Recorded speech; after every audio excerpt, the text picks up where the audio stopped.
Hey everyone, Dan Ashcroft here at Ashcroft's Academy. Thought I'd just run you through how I warm up for golf and how pretty much all of you should warm up just to get yourselves prepared for that round of golf so that you're not making sloppy errors in the first 3 or 4 holes and using the golf course as a warm up.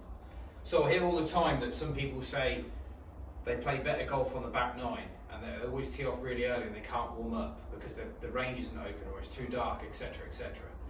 I think if we get our bodies prepared, then we've got way better chance of making less errors, okay? So, how I usually start is from the ground up. I try to get the heart rate slightly up, don't need to run, don't need to do any cardiovascular stuff, just get yourself going, get yourself moving, and it will start with a simple squat. So you put your feet just outside hip width apart, point your toes out, and then you're just going down to the ground and back up. You're trying to keep your feet fairly planted. Do not lift your heels and go tip forward. Try to keep your weight going through your heels and only go down as low as the body allows. So once you've done about 5 or 6, it's then on to a lunge where you would step forward, you would go down with the trail knee, the knee that's behind, and then back up again, and then switch feet. Again with this one, we're trying to drive through the glute or the bum, and then from there do not allow the front knee to go too far forward and tip over the toes of the front foot. And again, once you've done 3 or 4 of those on each side, only going down as low as your body allows without hurting yourself, it's then on to the next exercise. So this one requires a club to balance on. I've got 7-iron, you're just going to do leg swings, you're just going to do some kicks.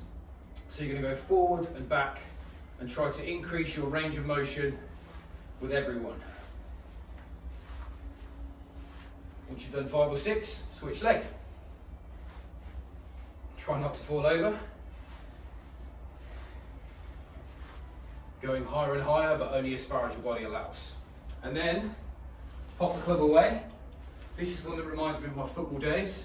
Dynamic movement with the hamstring. Right leg heel down, bend the left leg, and reach down, and then up, and then change over. Left heel down, bend the right leg, down and up. And just repeat that, feeling a light stretch in the back of your legs. And as you can tell, my heart rate's naturally up now. So all of a sudden, don't need no cardio to do this. Good, lower body's done, perfect. So how do we now start to incorporate the upper body into the same warm-up? So get yourself a club, pop it across your shoulders, go over into golf posture, and then make some small turns, just like a golf swing. And then every now and then increase the width of the turn or the rotation of the turn and start to slowly but surely add in your rotation with your trail foot. You can even do this both sides to really get that rotational movement going. Good, then you're going to pop the club away and you're going to stretch your arms in front, and I call this the shotgun. So you're going to go elbows back first, double pump, full arm double pump. Elbows, arms. Elbows, arms. Now there's a strange orb in the sky today. Haven't seen it for a few months, but I am absolutely sweating now. It's getting nice, getting a good warm up going, which is good. Hat comes off. So now I want you to go golf posture again, but you're going to make a prayer. Arms down in front. And you're going to do a rotation, leaving the left hand there, big full turn, back down, open, big full turn, back down. Just repeat that process.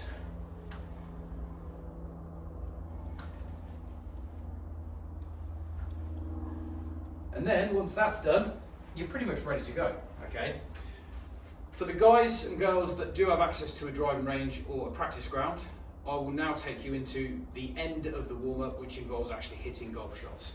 So, you're going to grab a wedge, pitching wedge, sand wedge, gap wedge, doesn't matter, just a wedge. You're going to start off by hitting a couple of practice swings to a target that's about 50 yards away. And you're just going to hit 2 or 3 shots to that 50-yard target, slowly incorporating the movement of an actual golf swing. And then once you've done that, get that wedge, do the full swing. So go from a half swing to a bigger swing, slowly increasing the speed, Keep your practice swings in and hit a shot. And then once you've done 2 of those, I'll do 1 more. You're then onto a mid-iron. So we'll get the mid-iron out now, which is a 7. We'll do the same thing, okay?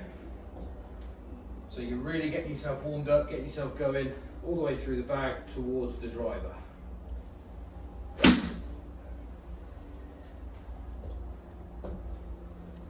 Proper warm now with that sun, it's lovely.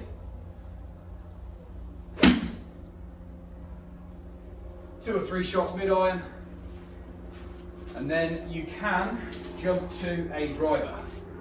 But here's the trick, you do not want to be standing here smashing drivers as hard as you can, okay? You're still in the warm-up phase. 2 or 3 shots per driver, that's before any practice session. The whole lot we've just done, before any practice session or any kind of round of golf, you want to do all of this as a warm-up. So now we're on to the driver.